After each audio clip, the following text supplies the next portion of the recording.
Hello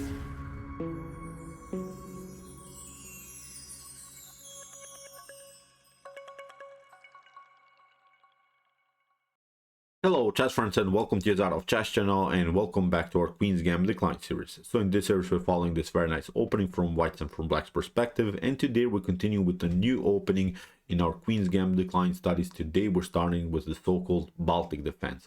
So recently we have studied some really sharp lines like the Vienna variation of the Queen's Gambit Declined. We have seen also the Ragozin defense. So now we have finished with the Ragozin. If you have some questions, maybe we can also do a different video, maybe in the Ragozin or in some other openings that bother you. So please use, of course, the comment section below. Maybe we can analyze some different ideas. But now we're starting the so-called Baltic Defense. So my idea here of the Baltic Defense was this. First, I wanted to show you the most important tactical traps and the most important tactical shots that are possible for White and from Black. And then in the continuation, I wanted to show you how to beat the Baltic Defense, because in my opinion, the Baltic Defense is bad. You should try to avoid it. It's not good to play this opening because there are so many weaknesses in the position. So as I said, first the tactical goals and tactical traps, and then in the continuation of the series we'll only analyze the game from White's perspective, in which I'll show you how to beat the Baltic Defense. So let's check out now what is the Baltic Defense and what are the most important tactical goals of the opening. So here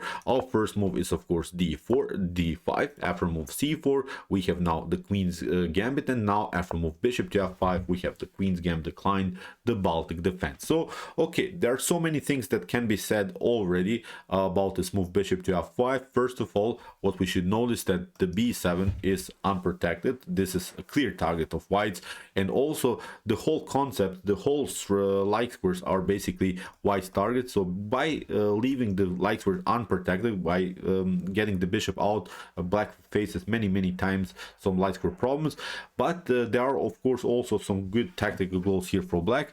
My recommendation is immediately here to play the move c takes d5. So as we said, the b7 is a weakness, but also Black is losing many times the battle around the square d5, because when we face the Queen's Gambit, Black has to, I think, defend the position with the move e6 or maybe with the move c6, or will play maybe d takes c4, the Queen's Gambit accepted. But this is not the way to go into the game, because after move c takes d5, okay, Black has some fun by playing this move bishop to b1, but this is not good because you have a beautiful counterplay with the move queen to a4. And now many things can happen. Many times c6 is going to happen here by Black, but now we should simply take d takes c6, and many times Black gets greedy, play simply bishop to e4, but now comes the stunner. It's of course c7, and now if your opponent even covers with the queen, then we have c8, the promotion, and the game is over. So it's even a checkmate. So of course this is an easy trap. We'll come of course to more complex ideas in the continuation of the video, but I wanted to show you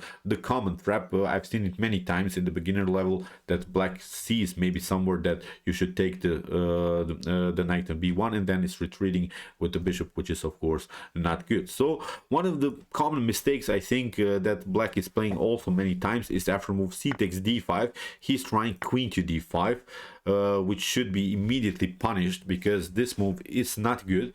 Okay, in the beginning it seems so that it's very good here for Black because Black has already two pieces out. Black is attacking the position immediately, but notice that these pieces can be really an object of White's attack now, because here after move queen to d5 we should just attack the pieces. Knight to c3, here queen to a5 could be an idea, because what White could get challenged with this idea, because Black is not allowing maybe the e4 move, then bishop to e4 would be possible. Knight to e4 cannot be taken because of the pin. But of course this idea can be met with an easy idea. We should simply play bishop to d2, and now there are many discoveries possibilities here. Knight to d5, knight to e4, but of course first we're preparing the move e4. Whatever Black does, even if Black tries knight to f6, still e4 is working, because bishop to e4, knight to e4 are not working, because knight takes e4 will happen. And notice that this move comes of course with a discovered attack against the queen. But I've seen many times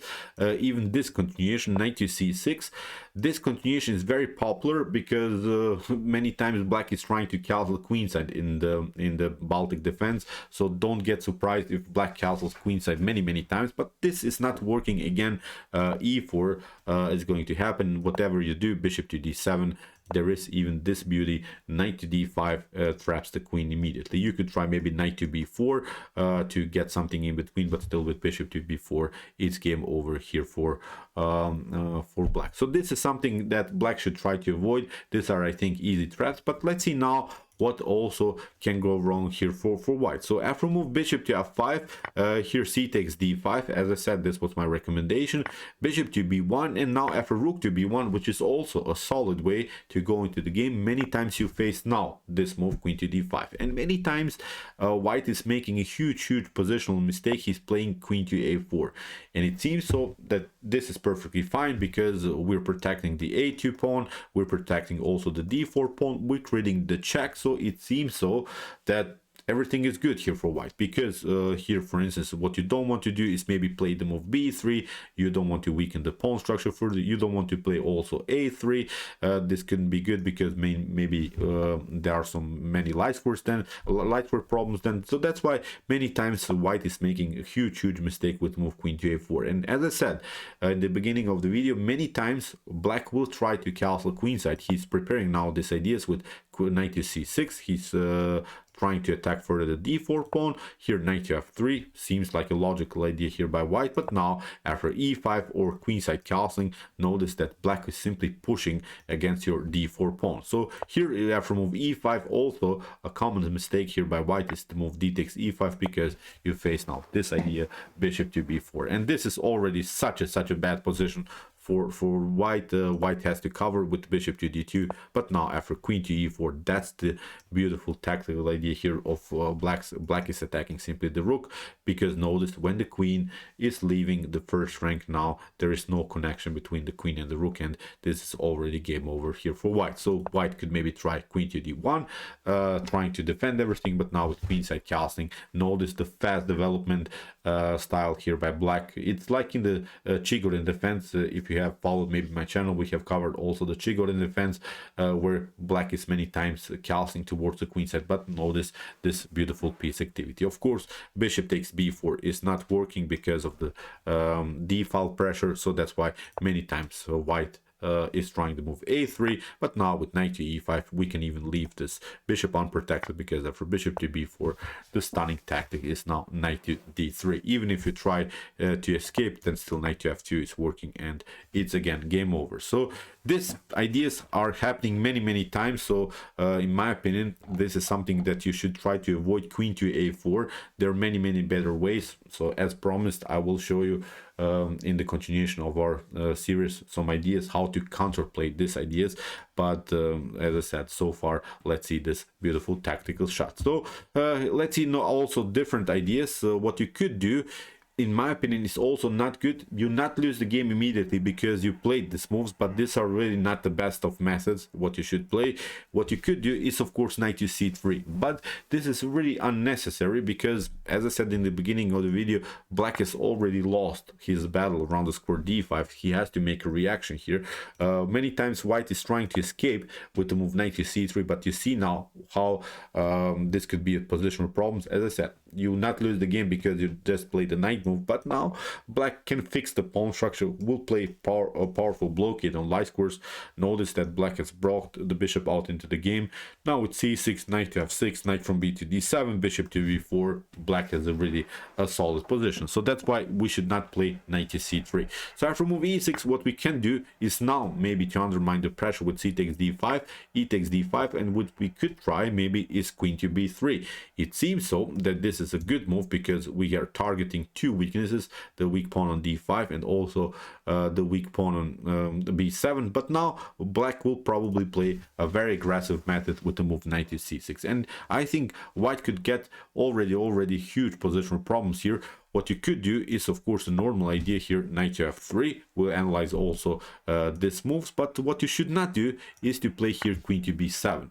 Queen to b7 leads now into very bad lines here for white, because knight to d4 is threatening, of course, here knight to c2 the fork. You can maybe try g4 to kick away the bishop here from the protection of the c2, but still we can play knight to c2.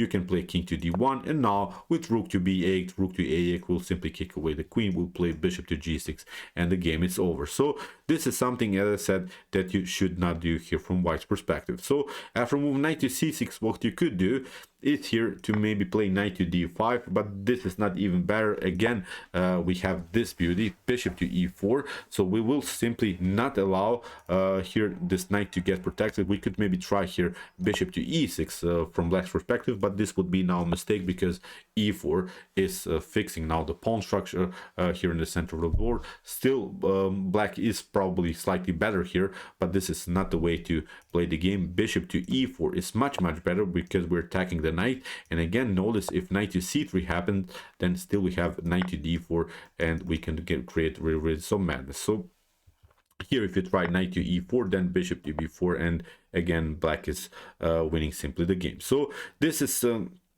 not the way. So after move bishop to e4, many times you see white playing the move knight to e3. He's trying here to get a huge protection of the c2, but now again with bishop to b4, you have to cover bishop to d2, bishop takes d2, king takes d2, and now with knight to d4, again the game is over. There's not a good square for the queen.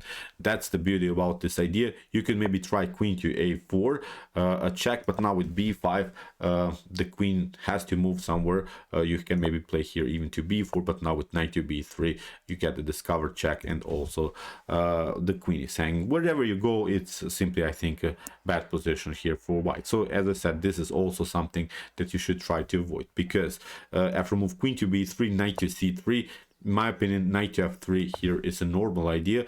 What black could now make as a mistake, which is really wild, if white continues the game now like this, black could get trapped, because black could maybe try here to move knight to b4. We'll try maybe to play the move knight to c2 here, but now comes the stunning tactic by white, e4. So you see many traps are there for white and from black, but this is a position that you'll probably not reach, because of course I will show you how to play against the Baltic defense in a different way, so probably you not reach this position, but I wanted to show you how tactical rich really the Baltic defense can be. So after move e4, we have here d takes e4. That's a possibility by black, but now with knight to e5, we're threatening immediately checkmate here on f7. So that's why here black has to defend with bishop to e6, and it seems so that this is perfectly fine for black. But now with bishop to c4, bishop takes c4, queen to c4, and now comes the trap that white prepared here for black. You can maybe try here knight to c2, but this is not good, because here king to f1, if you take the rook, of course you get checkmated. You have to protect now with queen to e7, but now this other knight comes into the game with knight to d5, and it's game over. You lose the battle here also around the square c7. This knight is hanging, so it's game over. So this is really beautiful tactical stuff. Many traps black has prepared here, but now suddenly white is on the winning side. So really immortal tactics. So let's see now different ideas. We can play, as we said, c takes d5, bishop to b1, now queen to a4. We have now this idea c6, and now after rook to b1, queen to d5, we can play, of course, the normal move knight to f3. So now knight to d7 can be played, and now here I wanted to show a really cool method. This is a miniature that I wanted to show you. This is basically not a trap, but this is really a great game that was played by two international masters, in which I wanted to show you how aggressive also the game here can be from white's perspective. After move queen to c2, your opponent could fall for this. He will probably many times take out the pawn on a2, but this is not good, because our main goal of this opening is now the move e4, and you see now we have the bishop pair on the board. We have a central pawn storm here. We have now these two connected pawns in the center, so we will have a beautiful activity with our minor pieces. We can secure the king by calcing very fast.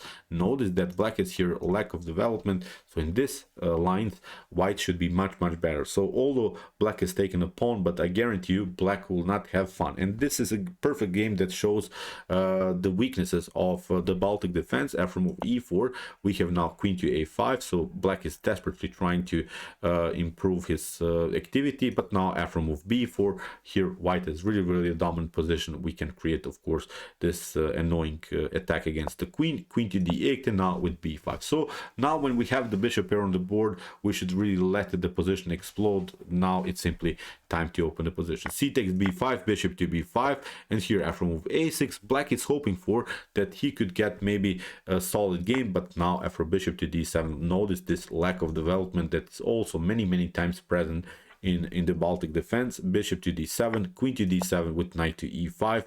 You have to retreat now, but now with queen to a4, the game was over, because after b5 we have now a beautiful stunning tactics. Rook to b5, a takes b5, queen to b5, and now you have to move the king, of course, to d8, knight to f7. Look at this, how beautiful these pieces are working. Bishop to f4, you can just prolong the game by playing the move e5, bishop to e5, bishop to d6, bishop takes d6, and it's a beautiful checkmate. So you see how things can go wrong also for black. Many times we should not, as I said, protect this pawn on a2. This is not a problem to lose the pawn in the Baltic defense, because we have to be aggressive. e4, bishop to d3, bishop to c4, kingside castling. Bishop to c4 is actually here a huge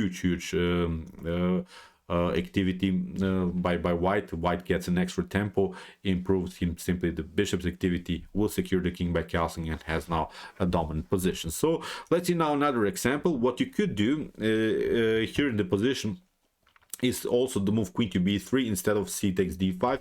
So my recommendations so far against the Baltic defense are c takes d5 and also queen to b3. And many times I've seen this one, b6, as a good defensive choice. It seems so that black can defend this with this idea. But now again we should just play c takes d5.